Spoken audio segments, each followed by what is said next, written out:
Smartphone के premium segment में पहले दो ही जायंट थे, एप्पल और सैमसंग, जिन्होंने अपनी बहुत ही स्ट्रॉन्ग मोनोपोली क्रिएट कर रखी थी। लेकिन फिर आया इनका सबसे बड़ा कॉम्पिटिटर OnePlus, जिसने सिर्फ 3 साल में 40% मार्केट शेयर पर कब्जा करके इन दोनों ब्रांड्स को पीछे छोड़ दिया और नए नए इनोवेशंस करके एक बहुत ही स्ट्रॉन्ग ब्रांड इमेज भी क्रिएट कर ली। लेकिन फिर ऐसा क्या हुआ कि आज से महज 10 साल पहले शुरू हुई ये कंपनी सक्सेस के पीक पर जाकर धीरे धीरे मार्केट से अपनी लॉयल्टी खोने लगी? क्यों इसके फाउंडर को कंपनी छोड़नी पड़ गई और अब OnePlus को ओप्पो की कॉपी क्यों कहा जा रहा है, चलिए सब कुछ डिटेल में जानते हैं।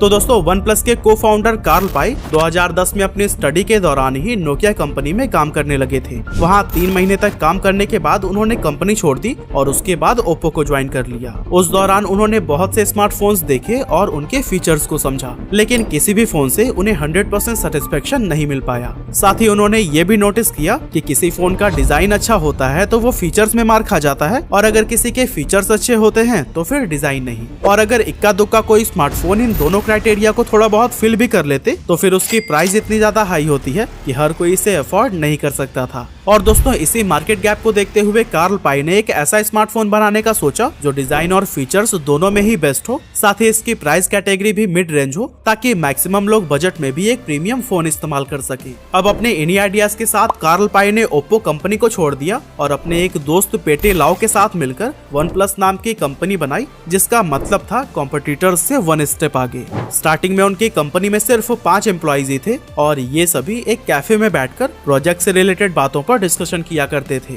अब कार्ल ने देखा कि इन सभी एम्प्लॉइज के पास ही आईफोन था और इसी वजह से कार्ल पाई ने क्विकली उन मेन रीजंस को समझ लिया कि आखिर लोग एंड्रॉइड को क्यों यूज नहीं करना चाहते। उन्होंने देखा कि ज्यादातर एंड्रॉइड फोन्स की पुअर बिल्ड क्वालिटी, लैगी सॉफ्टवेयर और सिक्योरिटी इश्यूज ने यूजर्स को परेशान कर रखा था और उन्हें वो एक्सपीरियंस नहीं मिल पा रहा था जो कि आईफोन प्रोवाइड कर रहा था। यही वजह है कि ओवर बजट होने के बावजूद भी एप्पल ने अपनी मोनोपोली क्रिएट कर ली थी। लेकिन फिर उनका क्या, जो आईफोन अफोर्ड ही नहीं कर सकते? यही सब रियलाइज करके कार्ल पाई ने एक बेहद स्लीक डिजाइन और सस्ते में आईफोन जैसा ही बेहतरीन यूजर एक्सपीरियंस एंड्रॉइड में दिलाने का सोचा। साथ ही काफी स्ट्रैटेजीज और मार्केट रिसर्च के बाद इन्होंने अपने पूरे मोमेंट को ऑफलाइन के जगह ऑनलाइन रखा, क्योंकि ऑनलाइन में वो मार्केटिंग पर बहुत कम खर्च करके भी तेजी से एक बड़ा यूजर बेस क्रिएट कर सकते थे। और फिर अपने प्लान को एग्जीक्यूट करके दिसंबर 2013 में फाउंडर्स ने अपना कमाल का स्लोगन अनाउंस किया, नेवर सेटल्ड। इसके बाद उन्होंने अपनी एक ऑनलाइन कम्युनिटी भी बनाई जिसके जरिए लोग OnePlus न्यूज और फोरम्स को एक्सेस कर सकते थे।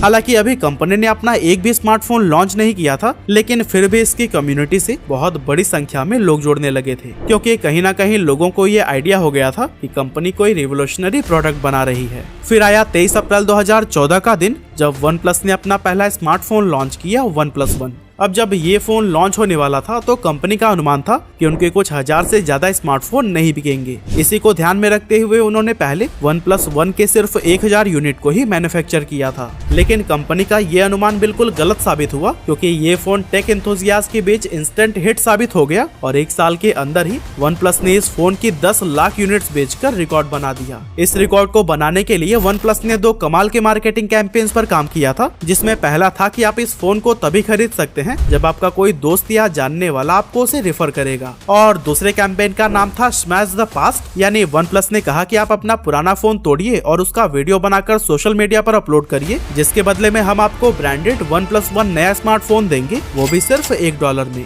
ये कैंपेन इतना ज्यादा वायरल हो गया कि सिर्फ एक हफ्ते में ही 1,40,000 लोगों ने अपना स्मार्टफोन तोड़कर उसका वीडियो सोशल मीडिया पर अपलोड कर दिया, और इस तरह से OnePlus का पहला ही फोन बहुत बड़ा हिट साबित हुआ। अब इतनी बड़ी सक्सेस के बाद OnePlus ने ओवर कॉन्फिडेंस में आकर तुरंत ही अपने दूसरे स्मार्टफोन को प्लान करना शुरू कर दिया और बेहतरीन यूजर एक्सपीरियंस को प्रोवाइड करना भूलकर एक ऐसी गलती कर दी कि कंपनी की रेपुटेशन खराब होने लगी। हुआ यूं कि कंपनी ने अपने OnePlus 2 मॉडल के लिए स्नैपड्रैगन 800 सीरीज प्रोसेसर को सिलेक्ट किया, जिसमें पहले से ही काफी हीटिंग इश्यूज मौजूद थे। लेकिन कंपनी को लगा कि वो इस प्रॉब्लम को अपने सॉफ्टवेयर ऑप्टिमाइजेशन के थ्रू सॉल्व कर लेंगे। इस तरह से 28 जुलाई 2015 को OnePlus 2 लॉन्च हो गया, जिसे लगभग 20 लाख लोगों ने प्री बुक किया था। लेकिन जब उन्होंने इस फोन को खरीदा तो उन्हें हीटिंग इश्यूज आने लगे, साथ ही unresponsive fingerprint sensor, dual SIM selection issue और इसी तरह के ना जाने कितने प्रॉब्लम्स यूजर फेस करने लगे। और यही वजह थी कि OnePlus 2 पूरी तरह से फ्लॉप हो गई। अब इस फेलियर के बाद OnePlus ने बजट फोन सेगमेंट में एंटर करने का सोचा ताकि वो और भी बड़ा यूजर बेस क्रिएट कर सके।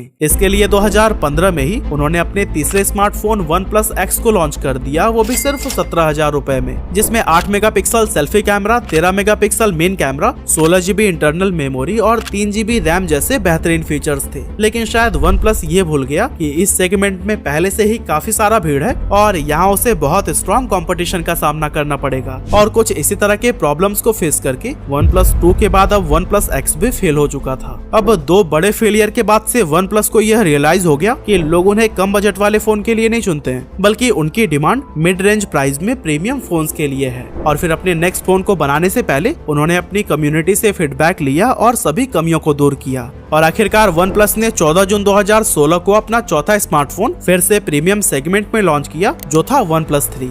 इसमें Android Marshmallow based oxygen OS software, dash fast charging, 3000 mAh battery, 6 GB RAM, 64 GB internal space और अच्छी क्वालिटी का कैमरा जैसे कई बेहतरीन फीचर्स थे। और इस फोन का प्राइस रखा गया था 27,999 रुपए, जिसके चलते यह मार्केट में इंस्टेंट हिट साबित हो गया। और फिर कंपनी ने सेम ईयर एक और स्मार्टफोन लॉन्च किया, OnePlus 3T। इसकी भी बेहतरीन क्वालिटी लोगों को खूब पसंद आई, क्योंकि ये डिजाइन और फीचर्स के मामले में गूगल पिक्सल और iPhone 7 जैसे फोन्स की बराबरी कर रहा था। अब तक OnePlus को यह अच्छे से पता लग गया था कि यूजर्स उनसे प्रीमियम फोन की उम्मीद रखते हैं, वो भी मिड प्राइस में। और कहीं ना कहीं OnePlus कंपनी की शुरुआत भी तो इसी गैप को ही फिल करने के लिए की गई थी। अब कंपनी को अपना पर्पस मिल गया था, जिस पर काम करते हुए उन्होंने OnePlus 5 और OnePlus 5T जैसे और भी स्मार्टफोन लॉन्च किए, जो कि उस समय के famous Nokia 8, Moto Z2 Play और Xiaomi Mi Mix 2 से भी कहीं ज्यादा अट्रैक्टिव और हैंडी थे। 2017 तक इसने स्मार्टफोन के प्रीमियम सेगमेंट में 40% से भी ज्यादा का मार्केट शेयर अपने कब्जे में ले लिया। और महज 3 साल में ही ये कंपनी सीधे एप्पल और सैमसंग जैसे बड़े जायंट्स को भी टक्कर देने लगी थी। अब यहाँ तक तो कंपनी काफी अच्छी परफॉर्म कर रही थी, लेकिन बाकी ब्रांड्स की तरह जब पैंडेमिक के दौरान उनकी सेल्स भी कम होने लगी, तो कंपनी ने सोचा कि वे अपना फोन प्रीमियम सेगमेंट में लॉन्च कर रहे हैं, लेकिन पैंडेमिक में लोगों ने अपनी खर्च काफी कम कर दी है, तो क्यों ना सेल्स बढ़ाने के लिए दोबारा से एक बजट फोन लॉन्च किया जाए, जिसको मैक्सिमम लोग अफोर्ड कर सके। और दोस्तों, इसे स्ट्रेटेजी के साथ ही 2020 में इन्होंने OnePlus Nord को लॉन्च किया था,